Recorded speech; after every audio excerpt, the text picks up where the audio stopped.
Okay, this is our lapidary machine, our polishing machine here. This is also a Covington machine, and it turns about between 600 and 800 revolutions per minute, RPMs, and so we like that. We polish with sapphire powder. It's a little more expensive than tin oxide, but we feel that it gives it an extreme luster, the stone extreme luster. You mix it with water, and this is a white elkskin lapidary pad. They look like this when you buy them, and you laminate them on a disc. Incidentally, it's real easy to rig something up like this that runs really slow. You don't need a lapidary machine. You can figure out all kinds of ways to slow down a wheel. Yeah, so, okay, we mix water, and we found you don't want to get your wheel too wet. It has to be wet, but not too wet. If it's too wet, your stones won't want to polish very easily. If it's too dry, you'll heat your stones up and they may fracture, fray, or chip or crack. So just don't get it too wet. So we're going to go around the outside of the wheel, outside of the stone. Have a inverted section there. And then I'm going to polish the face of the stone. And I polish in all different directions. I turn the stone around in different directions. You don't need to use too much pressure on it. You just need to polish your stone. Okay.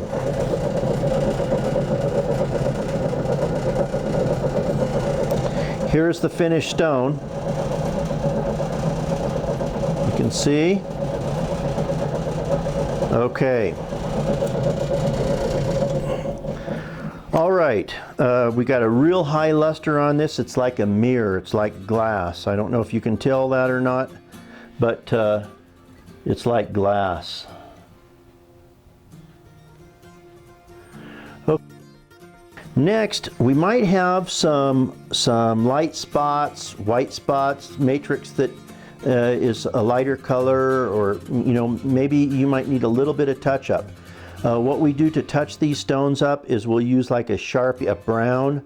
This is red and black matrix, so we could use like a brown Sharpie on here. Some people like using a shoe polish, shoe dye. You can get like red, like Cordoba, black, brown, whatever. It goes a long way. And you would put the shoe polish on there and wipe it off immediately. Okay, this is a brown Sharpie. And I'm just going to color right in here a little bit, in case there's any little pits that I didn't see or anything. And it colored it. It took the color nice.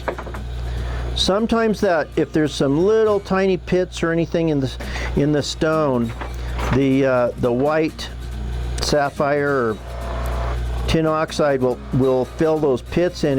It'll kind of make a nasty shape. What's that? Showing on the white stuff in there. See, like right here. See what it does? It colors the matrix. The chalky matrix. Okay, so what I'm going to do here with this stone, I colored the matrix. Now in our case, this stone's finished, it's ready for jewelry. But in our case, we like to just go the extra mile, and what we do is we polish the stone with rouge.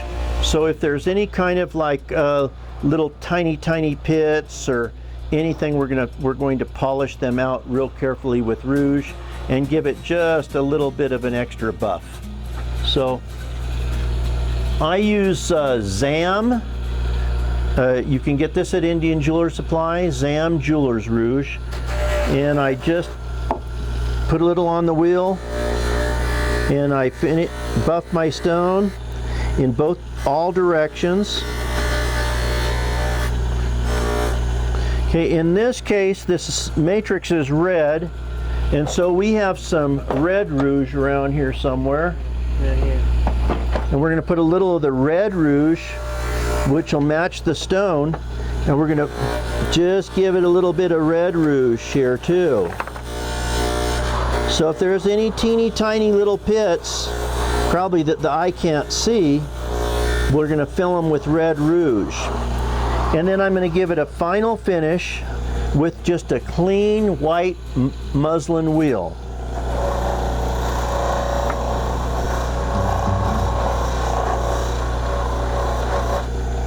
Okay, there we go. There's our finished stone. Now we need to take it off the stick. Take the stones off the sticks. Okay, now if you use dopping wax on a wooden dowel, what you need to do is you need to make certain that your stones are 100% dry.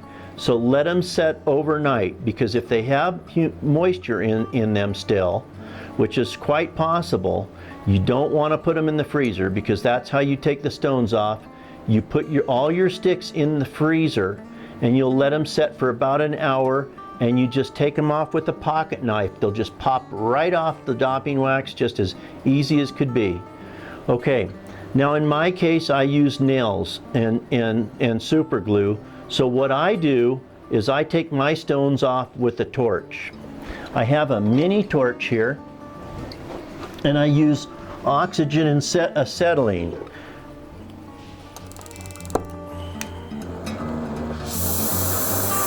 And what I do is I take the torch and I just heat up the nail, and it releases the glue.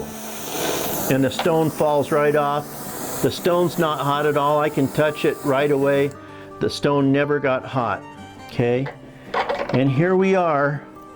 We've got the finished stone, and it's ready to put into a piece of jewelry.